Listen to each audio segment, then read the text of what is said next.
Welcome to Broken Grounds video series. My name is Kareen Erbe, and today I want to talk to you about the #1 question you should ask yourself before starting a garden or expanding an existing garden space.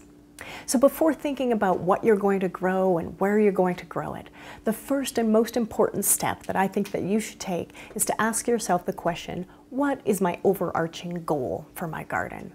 What is the vision of what I want to create? So why is this important? Well, before getting into gardening and permaculture, I used to work for nonprofit organizations, and we would regularly revisit the vision and the mission of the organization. And having clarity on the vision and the mission really informed the programs and the services we offered and how much of the budget we dedicated to those programs and services.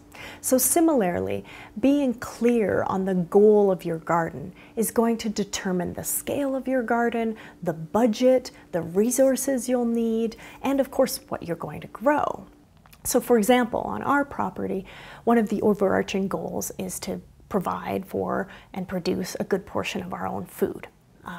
So that means that the time and the energy and the expense and the space that I dedicate to that is quite high. It means that I have a greenhouse to extend the season. It means that I grow winter storage crops like beets and carrots and onions and potatoes and winter squash. And it means that I grow an abundance of things like tomatoes so I can preserve those and we can eat those over the winter season. But if your goal is a low-maintenance, beautiful garden that provides me with a bonus of fresh vegetables during the summer months, that's going to look a lot different.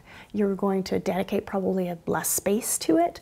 You're going to grow things like greens and peas and beans and summer squash and maybe some tomatoes, and you'll throw some flowers in the mix to make it look beautiful. So getting clear on your goals before jumping in to all the prep work and the seeds is really important. It'll ultimately probably save you a lot of time, possibly money, and a lot of energy. So getting clear on that goal and setting that goal apart from your landscape. What do I mean by that? What I mean is that I don't want your site to limit your imagination.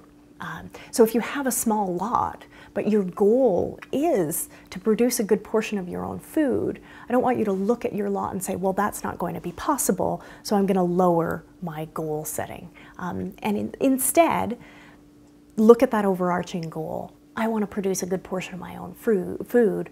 Then you can look at your lot and say, oh, well, that means that I'm going to have to grow things vertically. I'm going to have to use space-saving strategies. Or I'm going to have to ask my neighbor to see whether I can use a portion of their land to grow in exchange for giving them fresh vegetables. So setting your goal, setting it apart from your landscape for the moment, and then writing that goal down.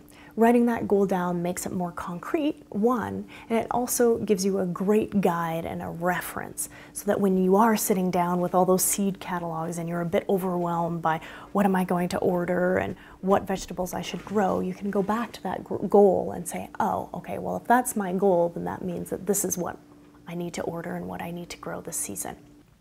So I'd like you to take one action after you're watching this video. If you do have an overarching goal for your garden this year, I'd love it if you could share it in the comments below. So thank you so much for watching, and I look forward to seeing you soon.